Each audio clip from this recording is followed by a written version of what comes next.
नमस्कार दोस्तों, स्वागत है आप सभी का इस वीडियो लेक्चर में, जहां पर हम पढ़ने वाले हैं मध्य प्रदेश का इतिहास, जिसमें हम मध्य प्रदेश के इतिहास से संबंधित सभी महत्वपूर्ण फैक्ट को कवर करेंगे, जो कि MPPSC एवं आने वाले सभी एग्ज़ाम्स जिनमें मध्य प्रदेश से संबंधित क्वेश्चंस पूछे जाते हैं उन सभी के लिए महत्वपूर्ण होंगे।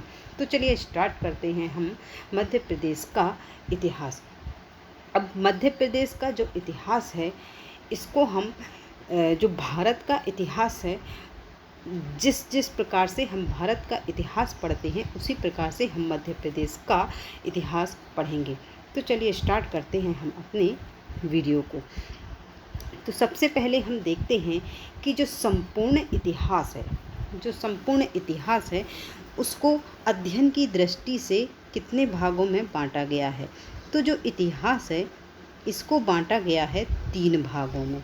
संपूर्ण इतिहास को हम बांटते हैं 3 भागों में। इतिहास का जो वर्गीकरण है अध्ययन के आधार पर 3 भागों में किया गया है। पहला भाग है जिसे हम बोलते हैं प्रागैतिहासिक काल। प्रागैतिहासिक काल में इतिहास की उन घटनाओं का अध्ययन किया जाता है जिनका कि हमारे पास कोई एविडेंस, साक्ष्य उपलब्ध नहीं है, लिखित साक्ष्य उपलब्ध नहीं है। मतलब इसमें हम किन घटनाओं का अध्ययन करेंगे? इसमें हम अध्ययन करेंगे पाषाण काल का। पत्थर के जो उपकरण हैं उनके आधार पर उस समय की जो भी मानव गतिविधियां हैं उनका हम अंदाज़ा लगाते हैं पाषाण उपकरणों के आधार पर कि कैसे मानव रहता होगा, कैसे अपना जीवन यापन करता होगा। तो प्रागैतिहासिक काल में हम इन्हीं घटनाओं का अध्ययन करते हैं जिनका कि हमारे पास कोई लिखित साक्ष्य उपलब्ध नहीं है। दूसरे नंबर पर आता है आद्य ऐतिहासिक काल। जो आद्य ऐतिहासिक काल है इसमें हम इतिहास की उन घटनाओं का अध्ययन करते हैं जिनका कि हमारे पास लिखित साक्ष्य तो है परंतु उन्हें अभी तक हम पढ़ नहीं सके हैं। मतलब जैसे कि सिंधु घाटी सभ्यता या हड़प्पा सभ्यता। जो सिंधु घाटी सभ्यता है इनके जो लिखित साक्ष्य हैं हमें प्राप्त होते हैं, लेकिन इनकी जो लिपि है उसे अभी तक पढ़ा नहीं जा सका है। तो इस प्रकार का जो इतिहास है जिसका लिखित साक्ष्य तो है परंतु पढ़ा नहीं जा सका है, इस काल का अध्ययन करते हैं हम आद्य ऐतिहासिक काल में। और अंत में आता है ऐतिहासिक काल। तो ये वो काल है जिसका हमारे पास लिखित साक्ष्य उपलब्ध है और उसे पढ़ा भी जा चुका है। इसमें बहुत सारे ग्रंथ आते हैं, कोई भी ग्रंथ जैसे वेद, कुरान, कोई भी ग्रंथ हो सकता है, मतलब जो कि लिखित रूप में उपलब्ध हैं और हम पढ़ चुके हैं और इतिहास के बारे में हम जानकारियाँ प्राप्त करते हैं। तो इतिहास को अध्ययन की दृष्टि से इन 3 भागों में बांटा गया है: प्रागैतिहासिक काल, आद्य ऐतिहासिक काल और ऐतिहासिक काल।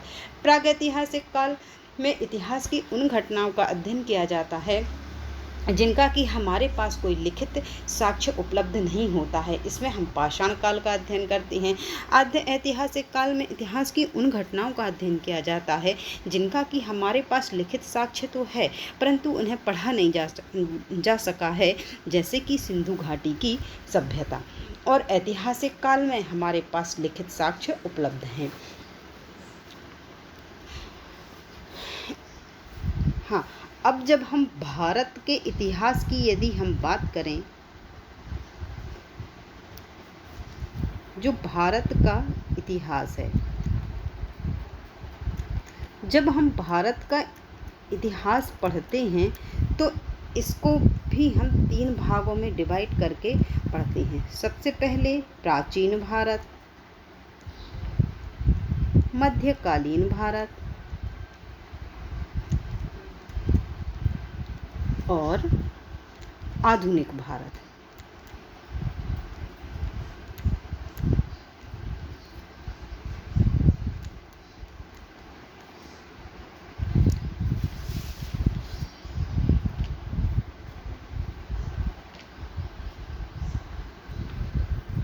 तो देखिए, जो जो प्राचीन भारत है,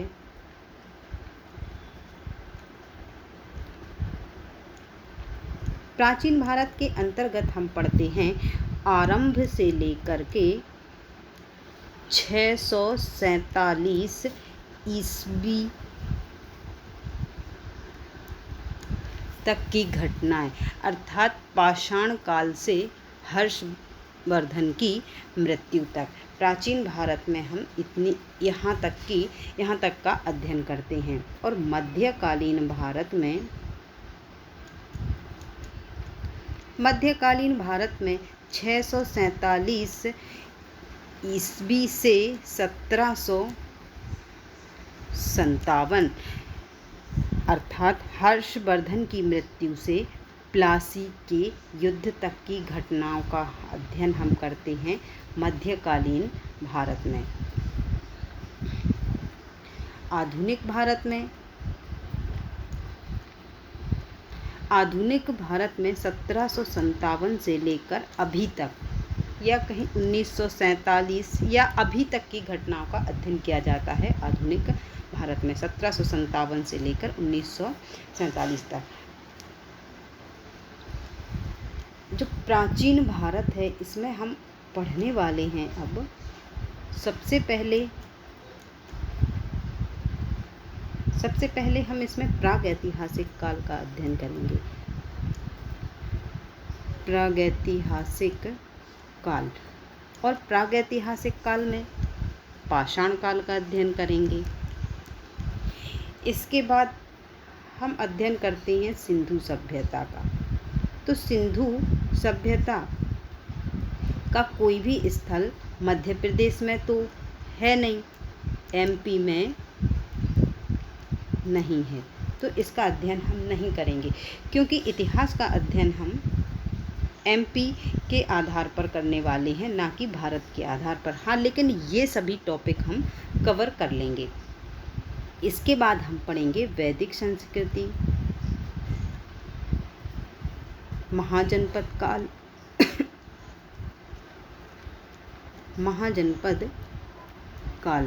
फिर मौर्य काल, मौर्योत्तर काल, गुप्त काल और गुप्तोत्तर काल। तो इन सभी टॉपिक्स को हम मध्य प्रदेश के संदर्भ में कवर करने वाले हैं। सबसे पहले हम देखते हैं प्रागैतिहासिक काल को। तो प्रागैतिहासिक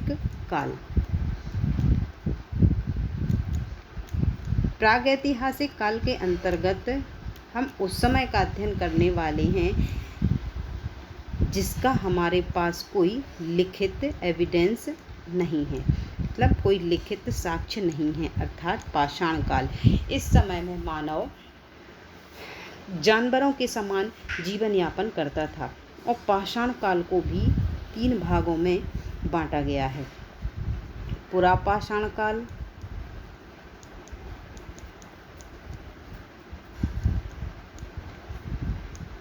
मध्यपाषाण काल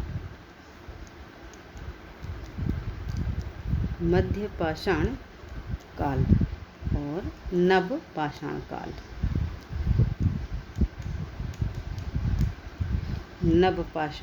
काल। पाषाण काल को भी इन 3 भागों में बांटा गया है, पुरापाषाण काल, मध्यपाषाण काल और नवपाषाण काल। तो इनमें कुछ परिवर्तनों के आधार पर इनको डिवाइड किया गया है। जैसे कि जो पुरापाषाण काल है, इस समय पर तो मानव जानवरों के समान ही जीवन व्यतीत करता था, केवल आखेटक के रूप में जीवन यापन करता था। इसमें हम कुछ, जैसे पुरापाषाण काल, इस समय पर जो मानव है कैसा जीवन यापन करता था? पूर्ण रूप से प्राकृतिक जीवन व्यतीत करता था। मतलब यह एक खाद्य आखेटक के रूप में, आखेटक मतलब एक शिकारी के रूप में यह जानवरों का शिकार करता था, और उनसे जो मांस मिलता था उसी को खाकर जीवन यापन करता था, और पेड़ पौधों से फल फूल खाकर अपना पेट भरता था। और अपना जीवन यापन करता था। आखेटक और खाद्य संग्राहक के रूप में जीवन यापन करता था। पुरा पाषाण काल के समय पर, हाँ, इस समय की महत्वपूर्ण खोज है आग की खोज। पुरा पाषाण काल में मनुष्य के द्वारा आग की खोज की जा चुकी थी। इस समय पर मनुष्य है जो आग से परिचित हो चुका था, परंतु आग का प्रयोग इन्होंने आगे मध्य पुरा पाषाण काल आते आते सीखा। आग का प्रयोग करना, जो मध्य पाषाण काल है,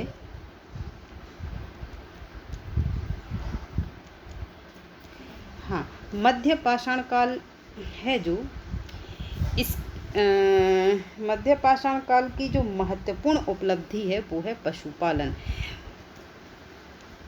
इस समय तक आते आते मनुष्य ने पशुपालन करना सीख लिया था। पशुपालन में भी सबसे पहले जो मानव है उसने किस जानवर को पाला, तो वो है कुत्ता। ये क्वेश्चन पूछा जा चुका है कि सबसे पहले मनुष्य ने किस जानवर को पालतू बनाया, तो वो कौन सा जानवर है, कुत्ता। और इसके साथ ही मनुष्य ने अन्य जानवरों को भी पालतू बनाया, जैसे बकरी हो गई, घोड़ा हो गए, इन सभी को भी क्या पालतू बनाया और पशुपालन करना आरंभ किया। हाँ, परंतु अभी भी मानव है जो स्थायी निवास नहीं करता था, यह जंगलों में विचरण ही करता था, लेकिन पशुपालन करना सीख लिया था। इसके बाद आता है नवपाषाण काल।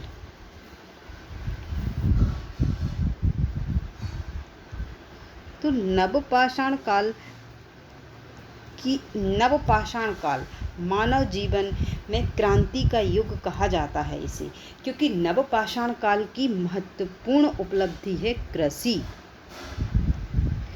नवपाषाण काल में मनुष्य ने कृषि करना सीख लिया था। अब जब मनुष्य ने कृषि करना सीख लिया तो स्थायी निवास भी वो करेगा, तभी तो वो कृषि कर पाएगा। तो यहाँ तक आते आते मनुष्य स्थायी निवास करने लगा था। तो ये जो कुछ अंतर हैं पुरा पाषाण काल, मध्य पाषाण काल और नवपाषाण काल में, ये अंतर हमें पता होने चाहिए। अब हम आगे बात करते हैं मध्य प्रदेश में पाषाणकालीन स्थलों की। तो मध्य प्रदेश में जो पाषाणकालीन स्थल हैं,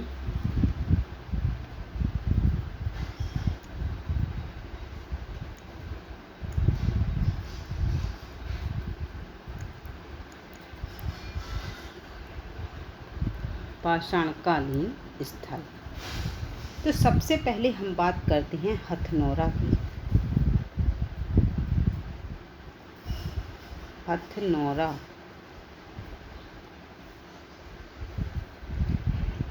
ये बहुत ही महत्वपूर्ण स्थल है हथनौरा, क्योंकि यहाँ से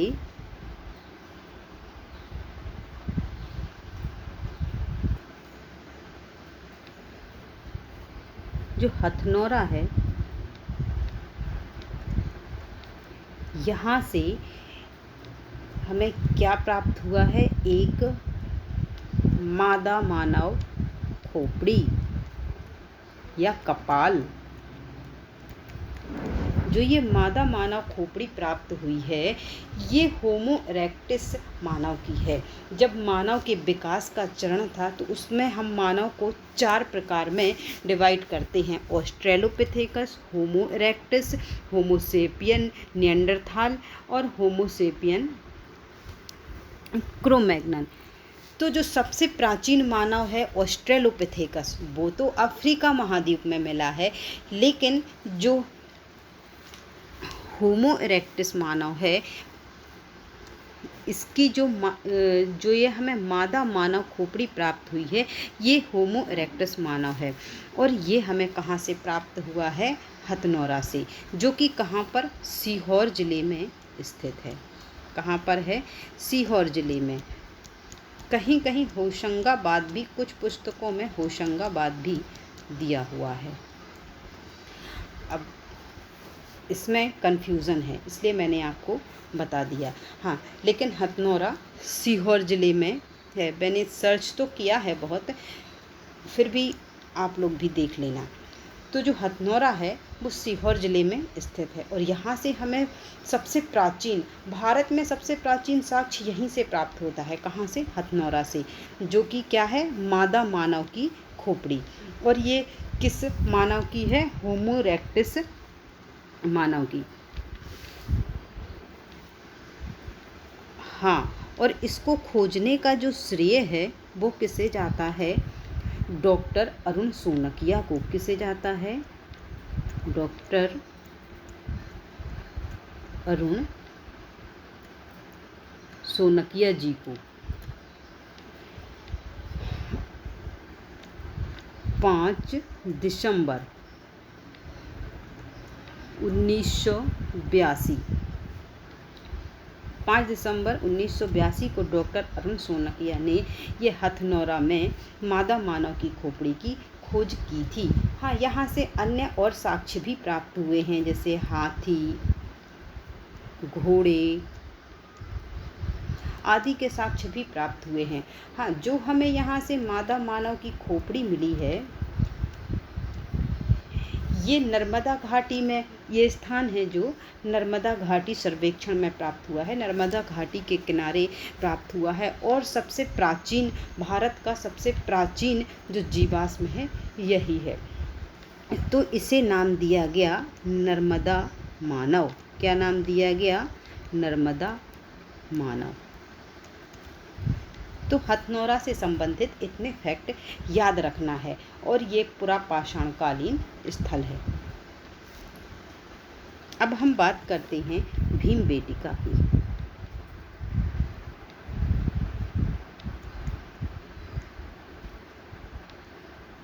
जो ये भीमबेटका है, ये भी पुरा पाषाण से लेकर मध्य पाषाणकालीन स्थल है, जो कि कहाँ पर स्थित है? रायसेन जिले के अब्दुल्लागंज। कहाँ पर स्थित है? रायसेन जिले के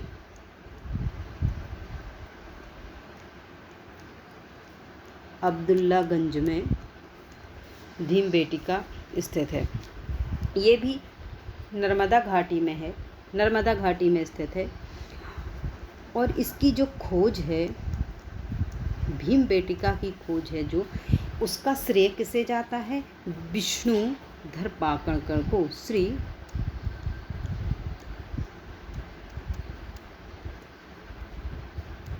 श्री विष्णुधर बांकणकर को इसका श्रेय जाता है। इन्होंने भीमबेटका की खोज की थी, जो कि कहाँ पर है? रायसेन जिले के अब्दुल्लागंज में स्थित है। और श्री विष्णुधर बांकणकर ने इसकी खोज की 1957 से 58 ईस्वी सन में। यहाँ से हमें प्राप्त क्या हुआ है? तो यहाँ से हमें पाषाणकालीन गुफाएं मिली हैं। यहाँ से हमें क्या प्राप्त हुआ है? पाषाणकालीन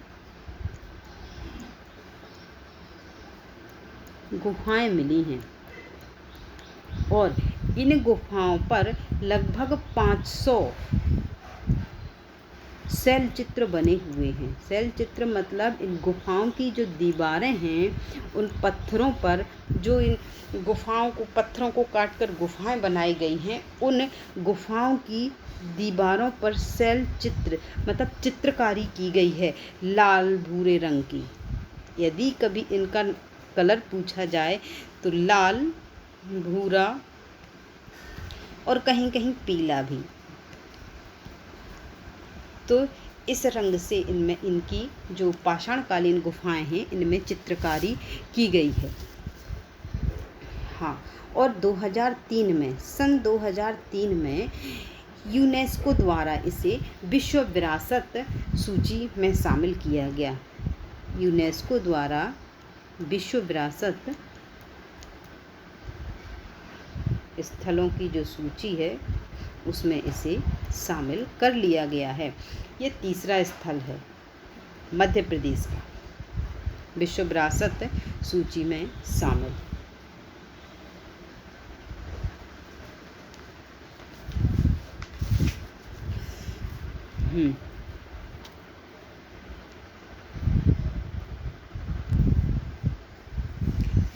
अब हम बात करते हैं आदमगढ़ की गुफाओं की।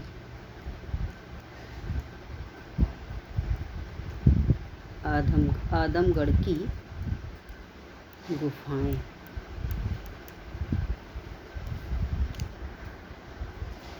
जो कि कहाँ पर स्थित हैं? यह मध्य प्रदेश के होशंगाबाद जिले में।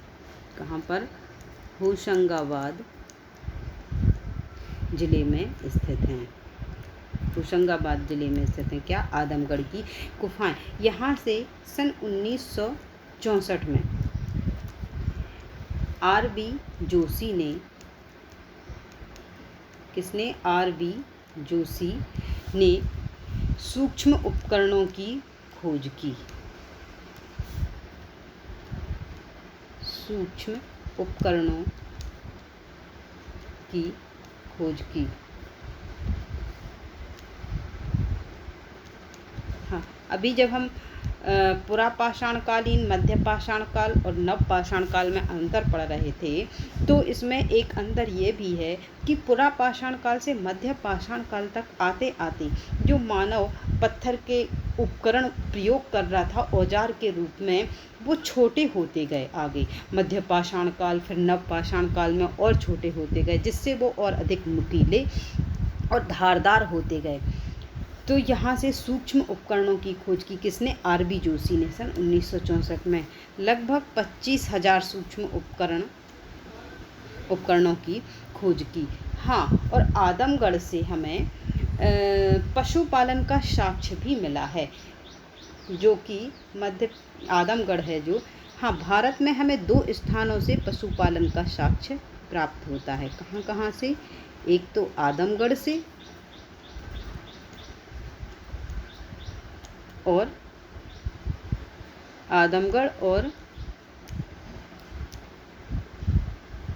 राजस्थान के बागौर से। राजस्थान के बागौर से।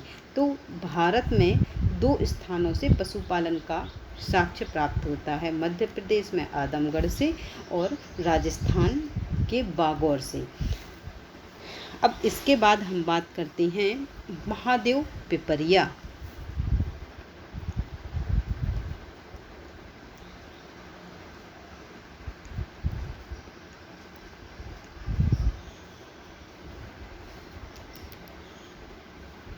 महादेव पिपरिया। जो महादेव पिपरिया है, ये होशंगाबाद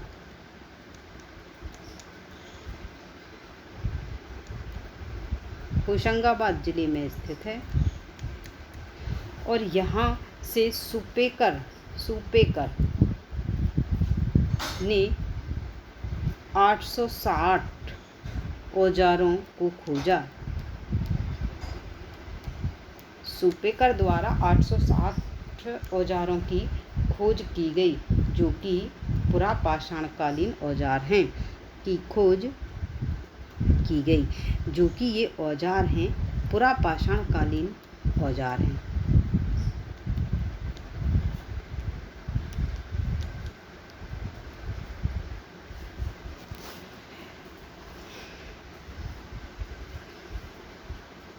तो आज के वीडियो में बस इतना ही। इसके बाद हम आगे पढ़ेंगे अपनी अगली वीडियो में। तो